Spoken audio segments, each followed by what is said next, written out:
Hello दोस्तों, तो आज हम लोग स्विफ्ट मनी अगर आईडी ले रहे हैं तो इसको कैसे इंस्टॉल करें और इसका यूज़ कैसे करें इसके बारे में सीखेंगे। चलिए, तो सबसे पहले आप अपना मोबाइल, अगर आपके मोबाइल में पासवर्ड और यूज़र आईडी आ चुका है तो आप सबसे पहले अपने मोबाइल के प्ले स्टोर में जाएं और प्ले स्टोर में जाने के बाद यहाँ लिखे हैं स्विफ्ट मनी, SWIFT स्विफ्ट, और लिखा है मनी, MONEY।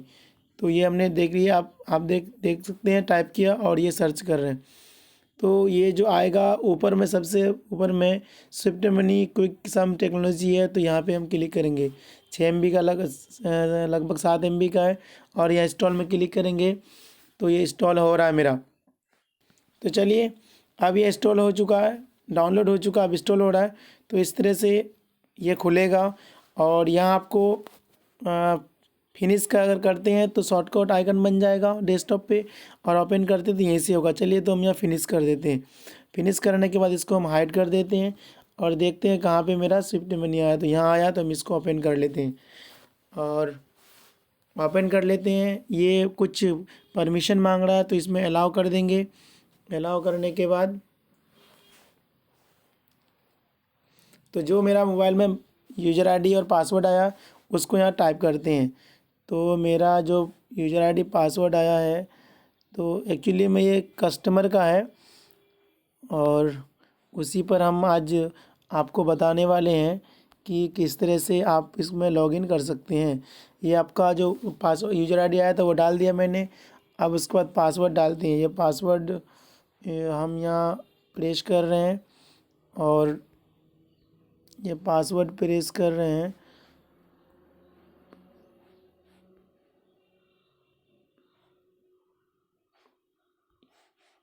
तो चलिए, ये हमने पासवर्ड प्रेस कर दिया। अब यहाँ पे आप देख सकते हैं नीचे में यहाँ लॉगिन बटन है, यहाँ पे हम अब लॉगिन करेंगे। तो लॉगिन हमने कर दिया। अब देखिए, आप देख सकते हैं कि यहाँ पे OTP मांगा जा रहा है इस खाली बॉक्स में।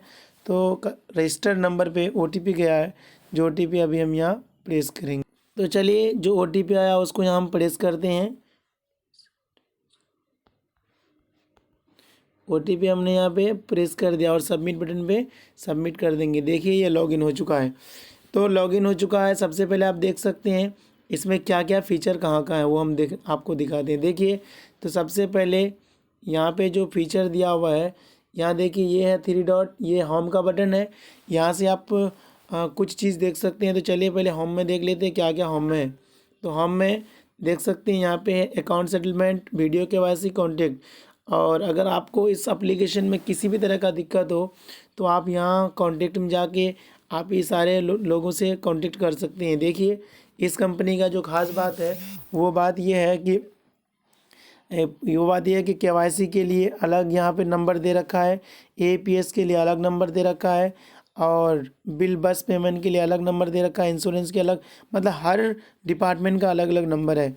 और अगर आपको ज़्यादा दिक्कत हो तो ये जो है ये मेरा नंबर है और इसमें आप किसी भी वक्त 24 घंटे में कांटेक्ट कर सकते हैं, व्हाट्सअप कर सकते हैं। अगर कॉल रिसीव ना हो तो व्हाट्सअप कर सकते हैं। तो चलिए, और ये कंपनी का सेल्स मैनेजर का नंबर है और ये कंपनी का नंबर है जहाँ से आपका समाधान पूरी रूप से की जा सकती है। ये इसका लैंडलाइन नंबर दे रखी है। तो चलिए, अब आगे चलते हैं, देखते हैं अब क्या क्या है इसमें। और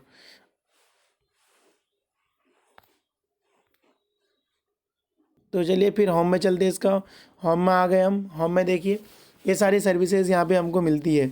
सर्विसेज क्या क्या है तो देखिए, सबसे पहला है यहाँ पे आपका मनी ट्रांसफ़र, फिर है AEPS। आप जो अकाउंट से पैसा निकालते हैं किसी कस्टमर का तो AEPS के थ्रू होता है। उसके बाद है मिनी ATM, जो आप ATM लगा के ATM से किसी कस्टमर का पैसा विड्रॉ कर सकते हैं। उसके बाद है पेमेंट गेटवे, फिर है गोल्ड लोन, फिर है इंश्योरेंस और रिचार्ज बिल है, इससे मोबाइल रिचार्ज हो सकता है, बिजली बिल, ये सारा चीज़ कर सकते हैं। ट्रैवल, इससे आप टिकट बुक कर सकते हैं। और यहाँ मोर है, मोर का ऑप्शन चूँकि कमिंग सून दिखाएगा, आप क्लिक करेंगे तो। चलिए, तो अब आपके पास अगर मार्पो या मंत्रा मशीन है तो उसका एप्लीकेशन इंस्टॉल कर लें, वो हम अगला वीडियो में बताएँ किस तरह इंस्टॉल करेंगे। तो चलिए, मेरे पास जो मशीन है हम इसको क्या करते हैं, इसमें लगाते हैं। तो इस एप्लीकेशन का सबसे अधिक खास बात ये है कि जितनी बार आप लॉगिन करते हो उतना बार आपका ओटीपी पूछा जाएगा। तो चलिए फिर से लॉगिन हम इसको में किए हैं और अभी दूसरा अकाउंट किए हैं, क्योंकि इसमें हमको बैलेंस विड्रॉ करके दिखाना है। तो चलिए आप देख सकते हैं यहाँ पे ओटीपी मांगा जा रहा है। ये हमने लॉगिन किया तो ओटीपी मांगा जा रहा है। ये ओटीपी रजिस्टर्ड नंबर में आ चुका। तो ये हमने ओटीपी देखिए यहाँ डाल चुके हैं। अब चलिए सबमिट कर दे। सबमिट कर दिया तो ये खुल गया मेरा। और ये सारा जो है ना होम पेज में एप्लीकेशन है, ये जितना आप देख रहे हैं सब होम पेज में है। तो चलिए हम कुछ ना विड्रॉल करके दिखाते हैं। तो चलिए अपना मशीन को हम लगा देते हैं इसमें। तो मेरे पास मंत्रा है तो मंत्रा को लगा दिया। आपके पास मार्फो अगर है तो मार्फो यूज़ कर लिए। चलिए एपीएस में हम क्लिक करते हैं। तो ये 3 तरह का यहाँ पे मेरे पास ऑप्शन आता है। पहला है कैश विड्रॉल, दूसरा है बैलेंस इंक्वायरी, तीसरा है मिनी स्टेटमेंट। ये मिनी स्टेटमेंट बहुत अच्छा चीज़ है जो बाकी सब एप्लीकेशन में नहीं है। तो एप्लीकेशन मिनी स्टेटमेंट आपको प्रोवाइड कर रही है कस्टमर का अकाउंट का। तो चलिए अब देखते हैं। सबसे पहले हमको बैंक सेलेक्ट कर लेना है जो बैंक में मेरा अकाउंट है। तो हम जो भी बैंक में अकाउंट है मेरा वो हम बैंक सेलेक्ट कर लिए। इसके बाद ये आधार नंबर मांगा जा रहा है। तो चलिए हम आधार नंबर यहाँ पे डाल देते हैं।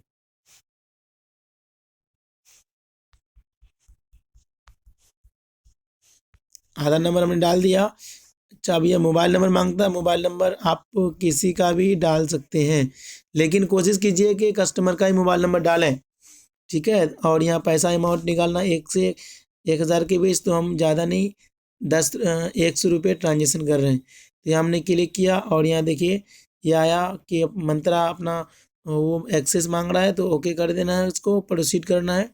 और प्रोसीड करने के बाद ये आप यहाँ पे फिंगरप्रिंट चलेगा और इस तरह से क्लिक कर देना है और इस तरह से मेरे पास आ जाएगा।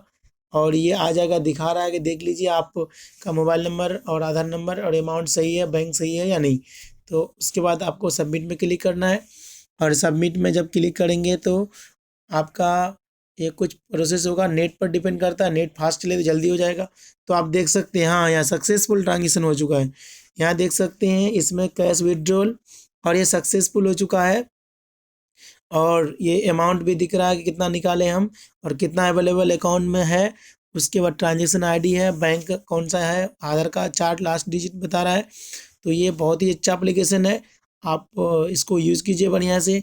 ये था मेरा कैश विड्रॉल। चलिए फिर हम बैलेंस इंक्वायरी कर लेते हैं। बैलेंस इंक्वायरी करेंगे तो बैलेंस इंक्वायरी के लिए हमको करना क्या है कि बैलेंस इंक्वायरी में क्लिक करना है। चलिए हम इसी बैंक का फिर बैलेंस इंक्वायरी करके दिखाते हैं आपको। तो चलिए क्योंकि मेरे पास स्टेट बैंक ऑफ इंडिया का ब्रांच वो अकाउंट नहीं है, इसलिए हम इसमें नहीं कर सकते हैं। तो आपका अगर स्टेट बैंक ऑफ इंडिया में अकाउंट है या कस्टमर का निकालते हैं तो आप वहाँ पे भी ये सब काम कर सकते हैं सेम टू सेम, कोई फ़र्क नहीं है। कुछ लोग परेशान है दूसरा कंपनी का आईडी लेकर कि बैलेंस चेक नहीं होता है, मिनी स्टेटमेंट तो होता ही नहीं है, बैलेंस चेक नहीं होता, लेकिन इसमें सारा कुछ होता है, बैलेंस भी चेक होता है और कैश विड्रॉल भी होता है। चलिए हम अब उसी का ना बैलेंस इंक्वायरी करते हैं। तो चलिए फिर सबमिट करते हैं। तो ये नहीं हो रहा, चूँकि हम ना 2 बार निकाल चुके हैं इस बैंक से पैसा आज। तो वीडियो को देखने के लिए आपका बहुत बहुत धन्यवाद।